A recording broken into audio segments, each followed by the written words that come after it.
The year that I graduated, I think, I was in a wedding, and my friend was gifted this magnificent quilt. And that was my really first awareness of quilts. I think we might have had some at home, but I'm not sure. And I just thought it was really beautiful, and didn't think any more about it for another year until I was going to get married. And I thought, oh, I remember that quilt was made from scraps of, at that point, quilts were made from scraps. So I just started putting together, pieces to make blocks, and I kept growing and growing, built the design. That was my first quilt. I probably didn't finish it for a couple of years.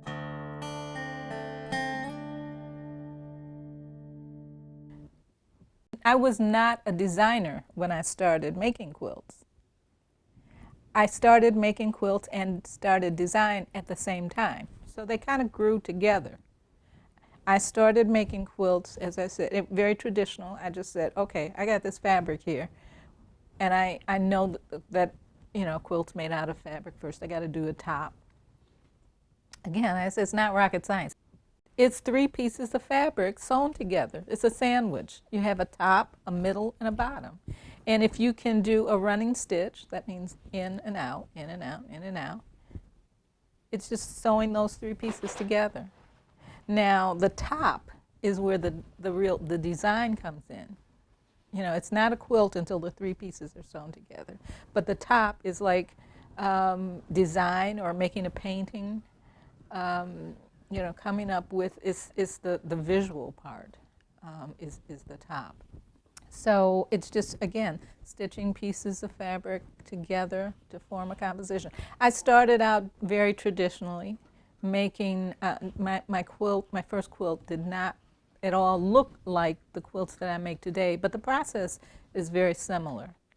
Again, I was doing these functional quilts for a long time, only for the bed, before I figured out, I'm making art, and this is just as valid an art form as painting is. In fact, it's a lot like painting, the composition and the way that I was now designing. And that sort of kind of freed me to really explore and do different designs.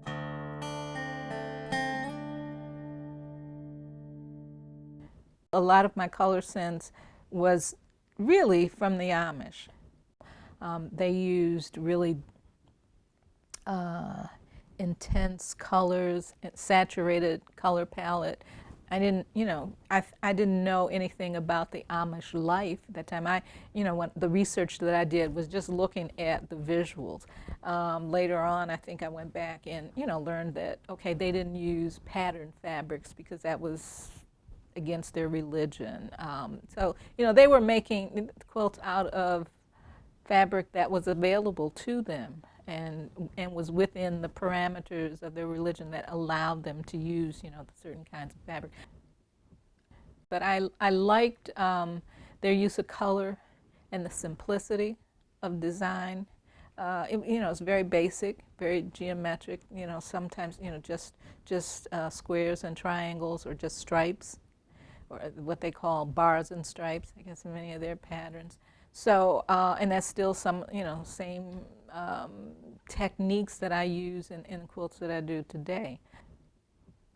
I think if I were not an artist, I would probably be an anthropologist. I enjoy studying other cultures' artifacts, and I see similarities in a lot of different cultures, not just African, but then there's Native American, South American, even East European. Everybody, they all have a textile tradition that incorporates a lot of the same visual elements that you see throughout the world.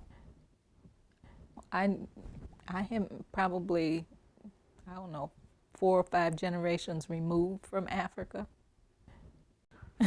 at least. But I think that there is something to that cultural memory in the way that I manipulate color, or the colors that I am attracted to or drawn to. Now, call me crazy, but it's something that I feel, but it's not conscious. Because I was doing, using some of the same kind of techniques before I was ever really conscious of it, and before I actually ever really started to study it. Now, like kente cloth and some other African fabrics that are strips or striped, that's because they're woven on a very narrow strip loom, and then those pieces are sewn together.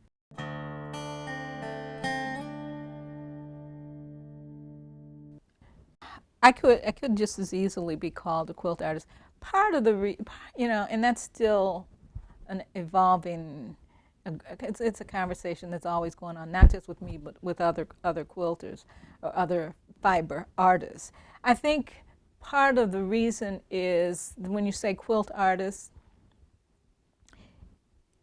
what comes to mind to most people is the traditional quilt.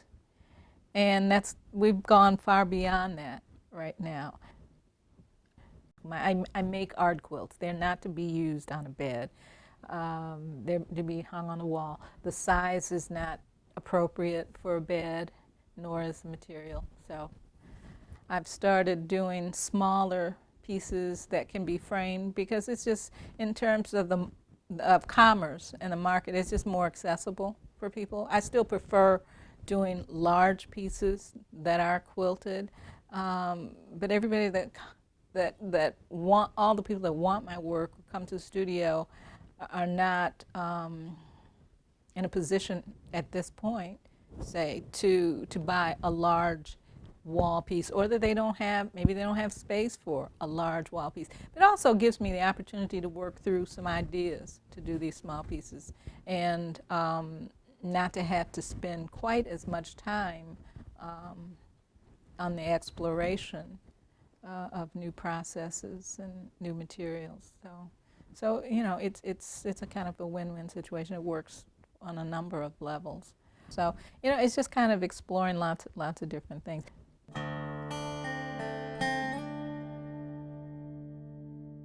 Because I like to see things well made, I think they should all be well crafted, whether it's whether it's a functional piece, or whether it is, to hang on a wall and just to be viewed as art.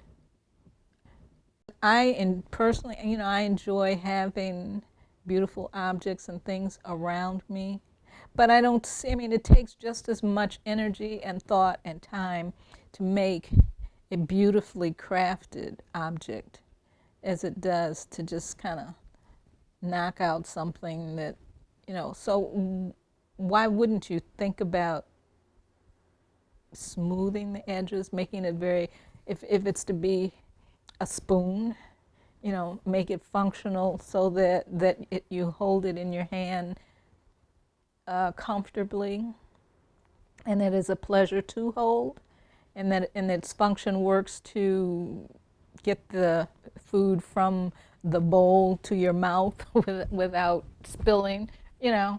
All that is part, I think, of both the art process and the crafting process. I do not work in curvilinear with curvilinear elements so much. The element that I'm drawn to is more linear than organic or circular. And my whole career as a designer, I work with architectural elements, architects a lot. So I think there's that architectural element which is very linear, as opposed to some organic graphic kind of things.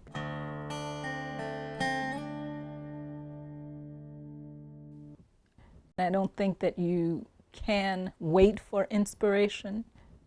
Maybe walking down the street and you see there are a couple of daycare centers around, and you know, these little kids, when they go bring them out for their walks, they got all kinds of colors on, and when those colors combine, they're jumping all around. You know, that's an inspiration. Maybe just one or two of them. You know, I've been inspired by seeing a person walking down the street, and it doesn't even have to be a weird combination, but at that moment, it just strikes me as interesting. Now with digital cameras, I'm constantly taking photographs. That's kind of my walking sketchbook. I have lots of photographs of all the places that we travel, and even when I'm not traveling, I walk around the city. I have my camera with me and always taking pictures. I took photographs of architectural elements, houses all around, and if you strip a house down to some of its basic, especially some of the houses around here, they're made in the lath panels, I guess it is. You know, those form some really interesting patterns. If you're an artist, I don't think that you can just sit around and wait for the mood to hit you. You know, there's so much to be inspired by. So if you want to create, you know, there are things there. I'm at it all the time, even when I'm not here in my studio. I don't think it's something that you turn on and off.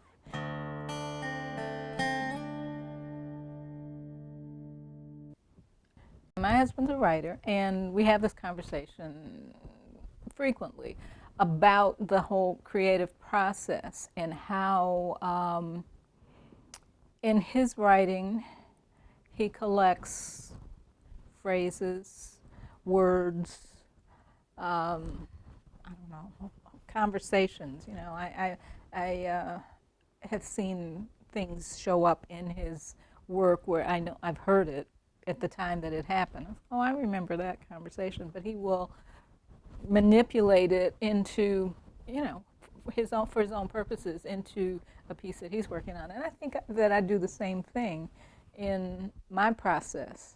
I collect fabrics from all over. I collect things, but I have no idea how they might interact to a satisfactory conclusion. I'm not sure how I will get there. I see it as a journey or as a process. Where will it take me? I may usually start out with a color or a group of colors. That's where the idea begins, and then just go from there. One thing leads to another. The doing, the making is more important to me. And I know when it's finished, I think it will tell me to stop. Okay, stop. Or it'll tell me to stop when it's not working, too. I will, you know, I've had a number of pieces where I've just had to stop and put aside maybe a year, you know, because you can't force it. It's just something that the resolution happens as you go along.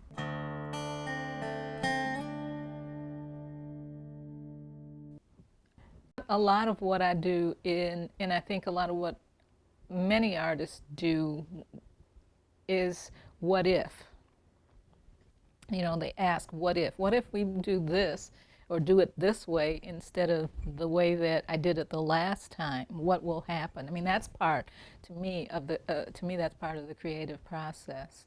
And not being afraid to take it off into some different kind of directions. The blocks that I'm making now, typically I make a foundation, a square, and I put these strips on at 45-degree angles.